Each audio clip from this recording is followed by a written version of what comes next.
Sejarah lautan ikan dapat dilihat dari berbagai sudut pandang, mulai dari kekayaan alam Indonesia hingga peristiwa sejarah maritim yang spesifik. Berikut adalah beberapa kalimat sejarah mengenai lautan ikan dalam berbagai konteks. 1. Konteks kekayaan Nusantara. Sejak zaman kerajaan bahari seperti Sriwijaya dan Majapahit, perairan Nusantara telah dikenal sebagai lautan ikan yang menjadi sumber penghidupan utama, sekaligus jalur perdagangan komoditas laut yang vital di Asia Tenggara. 2. Konteks diplomasi Deklarasi Juanda.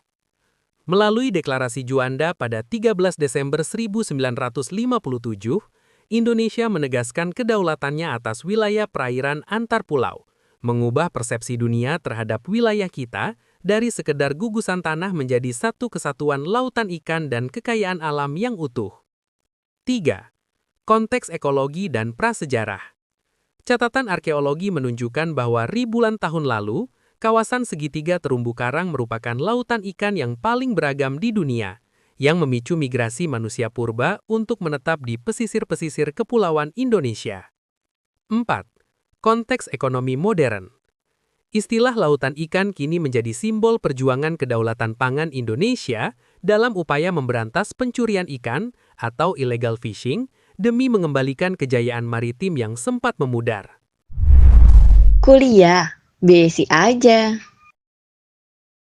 Lautan ikan dan awal pertukaran. Di sebuah pesisir luas bernama Teluk Aruna, hidup seorang nelayan bernama Raka. Ia lahir pada masa ketika nilai hidup ditentukan oleh apa yang bisa ditukar. Ikan adalah mata uang pertama di lautan itu. Setiap pagi, perahu kayu kembali membawa tangkapan segar. 10 ikan kembung bisa ditukar dengan beras untuk makan keluarga selama 2 hari. 3 ikan besar setara dengan kain untuk 1 baju. Ini bukan mitos, tetapi pola barter yang tercatat dalam banyak peradaban pesisir sejak lebih dari 5.000 tahun lalu. Raka belajar sejak kecil bahwa nilai tidak melekat pada benda, tetapi pada kesepakatan. Ketika musim ikan melimpah, nilai ikan turun. Saat badai datang dan tangkapan berkurang, nilai ikan melonjak. Data arkeologi menunjukkan pola serupa di Mesopotamia dan pesisir Nusantara. Kelangkaan menggerakkan harga, meski belum ada angka. Namun masalah mulai muncul. Ikan membusuk, nilainya hilang oleh waktu. Perselisihan terjadi karena ukuran dan kualitas tidak sama. Raka melihat pertukaran makin rumit. Kepercayaan menjadi rapuh. Di titik inilah manusia mulai mencari alat tukar yang lebih tahan lama, lebih adil, dan bisa dihitung. Lautan ikan masih bergelombang, tetapi arus perubahan mulai terasa.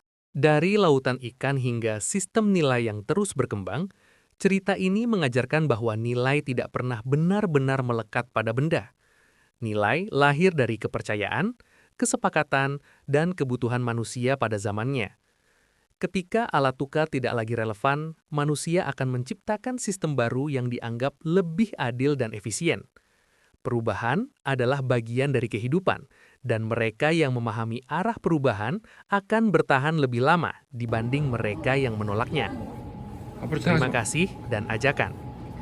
Terima kasih sudah meluangkan waktu untuk mendengarkan cerita ini sampai selesai.